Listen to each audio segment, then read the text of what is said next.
YCP మాజీ మంత్రి Ambati రాంబాబును MLA bonda Umamaheswararao కలవడంపై ముఖ్యమంత్రి చంద్రబాబు తీవ్ర ఆగ్రహం వ్యక్తం చేశారు. గతంలోనే వైసీపీ నాయకులతో ఎలాంటి వేదికలను పంచుకోవద్దని, దూరంగా ఉండాలని స్పష్టమైన ఆదేశాలు ఇచ్చినప్పటికీ ఈ భేటీ జరగడంపై సీఎం సీరియస్ అయ్యారు. బోండా ఉమా అసలు అంబటి రాంబాబును ఎందుకు కలవాల్సి వచ్చింది, ఆ భేటీ వెనుక ఉన్న కారణాలేంటి అనే విషయాలపై తక్షణమే వివరణ తీసుకోవాలని సీఎం చంద్రబాబు ఆదేశించారు. ఈ వ్యవహారంపై పూర్తి వివరాలు సేకరించి నివేదిక ఇవ్వాల్సిందిగా టీడీపీ రాష్ట్ర అధ్యక్షుడు పల్లా శ్రీనివాసరావుకు బాధ్యతలు అప్పగించారు. కూటమి నాయకులెవరూ వైసీపీ నేతలతో సంబంధాలు నెరపొద్దని, ఇటువంటి చర్యలను సహించేది లేదని సీఎం చంద్రబాబు స్పష్టం చేశారు.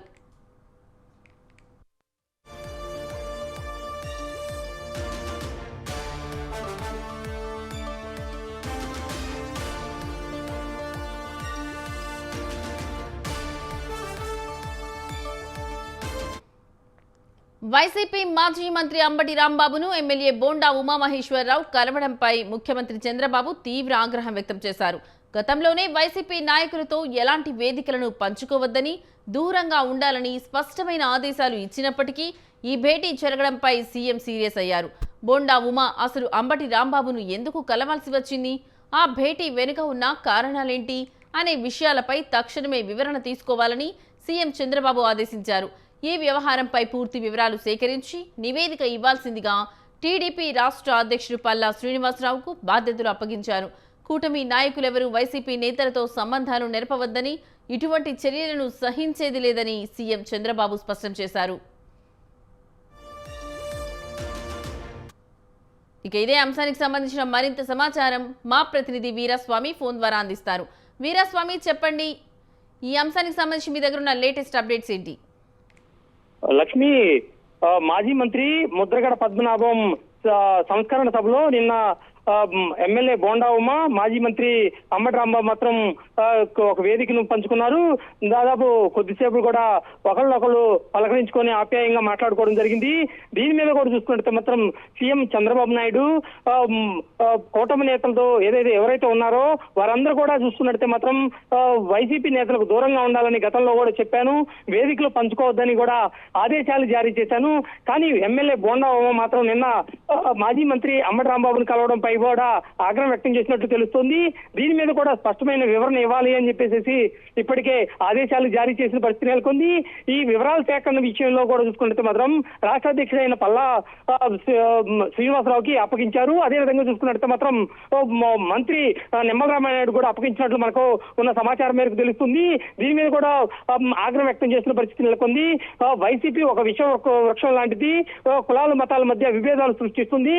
అలాంటి పార్టీలో ఉన్న నేతలతో కూడా కలవడం మాత్రం ఆగ్రహం వ్యక్తం చేశారు. దీని మీద కూడా చూసుకున్నట్టు మాత్రం క్రమశిక్షణ చర్యలు తీసుకునే అవకాశాలు ఉన్నాయని మనకున్న సమాచారం మేరకు తెలుస్తుంది. అదేవిధంగా చూసుకున్నట్టే మాత్రం గతంలో చూసుకున్నట్టే మాత్రం ముద్రగడ పద్మనాభం వల్లే మాకు అధికారంలో రాలేదు అని చెప్పేసి ఒకవైపు నుంచి చూసుకున్నట్టే మాత్రం చెప్పకనే చెప్పారని చెప్పుకోవాల్సిన పరిస్థితి నెలకొంది. ఎమ్మెల్యే బోండా ఉమా నిన్న వెల్లడించిన ప్రక్రియలో భాగంగా చూసుకున్నట్టే మాత్రం దీని మీద కూడా సీఎం చంద్రబాబు నాయుడు ఆగ్రహం వ్యక్తం చేశారు. దీని మీద కూడా క్రమశిక్షణ చర్యలు తీసుకునే అవకాశాలు ఉన్నాయని మనకున్న సమాచారం మేరకు తెలుస్తుంది. అదేవిధంగా చూసుకున్నట్టు మాత్రం వైసీపీ నేతలు మాత్రం ఎవరికైతే ఉన్నారో వారందరికీ దూరంగా ఉండాలని చెప్పేసి ఇప్పటికే ఒక సంకేతాలు కూడా పంపించింది. గతంలో కూడా పలుమార్లు చెప్పాను, కానీ అయినా సరే కలిసి మాట్లాడడం మరి ఆగ్రహం వ్యక్తం చేశారు. దీనిలో చూసుకున్నట్టు మాత్రం ఇప్పుడు క్రమశిక్షణ చర్యలు కానీ అదేవిధంగా చూసుకుంటే మాత్రం ఒక సంకేతం పంపబోతే మాత్రం రాష్ట్ర వ్యాప్తంగా కూడా చూసుకుంటే టీడీపీ నేతలు కూడా అందరూ కూడా కలిసే అవకాశాలు ఉన్నాయి. వాళ్ళందరినీ దూరం పెట్టే భాగంలో కూడా చూసుకున్నట్టే మాత్రం ముందస్తు చర్యల్లో భాగంగా అతని మీద కూడా క్రమశిక్షణ చర్యలో భాగంగా తీసుకునే అవకాశం కూడా ఉందని చెప్పేసి మనకున్న సమాచారం మేరకు తెలుస్తుంది. ఏం జరుగుతుందో అనేది మనం వేచి చూడాల్సిన అవసరం ఎంతైనా ఉంది. దీని మీద చూసుకున్నట్టు మాత్రం ఆగ్రహం వ్యక్తం చేశారు. ఒకవైపు నుంచి చూసుకున్నట్టే మాత్రం గతంలో పలుమార్లు కూడా కూటమి ప్రభుత్వంపై ఆగ్రహం వ్యక్తం చేశారు, ఎన్నో ఆరోపణలు చేశారు. అదేవిధంగా చూసుకుంటే ఇటీవల కాలంలో కూడా తన మీద కూడా ఆరోపణలు వ్యక్తం చేశారు. తన మీద కూడా ఆగ్రహం వ్యక్తం చేసిన మాజీ మంత్రి అంబటి రాంబాబు కలవడంపై మాత్రం ఉద్దేశపూర్వకంగానే జరిగిందా లేదంటే అనుకోకుండా జరిగిందని చెప్పి దాని మీద కూడా వివరాలు సేకరించాలని చెప్పి ఇప్పటికే రాష్ట్ర అధ్యక్షుడు పల్లా శ్రీనివాసరావు చెప్పారు. ఇదే విధంగా చూసుకుంటే దీని మీద కూడా వివరాలు కూడా సేకరిస్తున్న పరిస్థితి నెలకొంది. రేపు ఏదైతే ఉందో ఎమ్మెల్యే బోండా ఉమాని పిలిచి దాని గురించి వివరాలు సేకరణ చేసే అవకాశాలు కూడా ఉన్నాయి. అదేవిధంగా చూసుకుంటే మాత్రం టీడీపీ కార్యాలయాన్ని పిలిపించేసి దాని గురించి కూడా సమగ్ర వివరాలు తెలుసుకునే అవకాశాలు కూడా కనిపిస్తున్నాయి అని చెప్పుకోవాల్సిన పరిస్థితి ఉంది. Lakshmi, right Veeraswamy, thank you for the update. పోస్టింగ్లు కానించి రాజకీయ ప్రాధాన్యత కాడి నుంచి అనేక అంశాలు ఆయన పద్మనాభం గారు ఉదహరించడం జరిగింది. ఆ రోజు మొదటి లేఖ, రెండో లేఖ, మూడో లేఖ వచ్చినప్పుడు 2016 ఆ టైంలో వచ్చినప్పుడు మేము అధిష్టానం దృష్టికి తీసుకెళ్ళాం.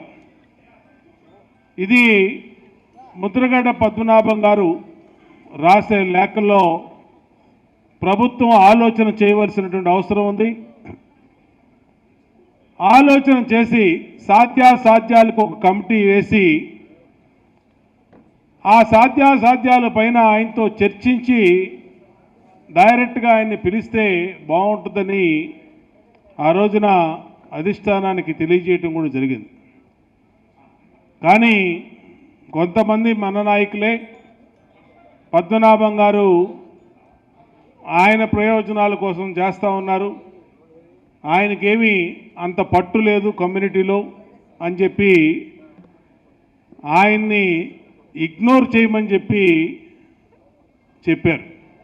పోస్టింగ్లు కానించి రాజకీయ ప్రాధాన్యత కానించి అనేక అంశాలు ఆయన పద్మనాభం గారు ఉదహరించడం జరిగింది. ఆ రోజు మొదటి లేఖ, రెండో లేఖ, మూడో లేఖ వచ్చినప్పుడు 2016 ఆ టైంలో ఈరోజు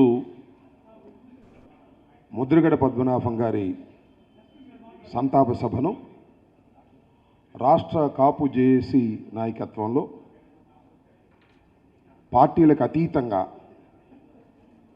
నిర్వహించడం జరుగుతుంది. దీనికి చాలా సంతోషం.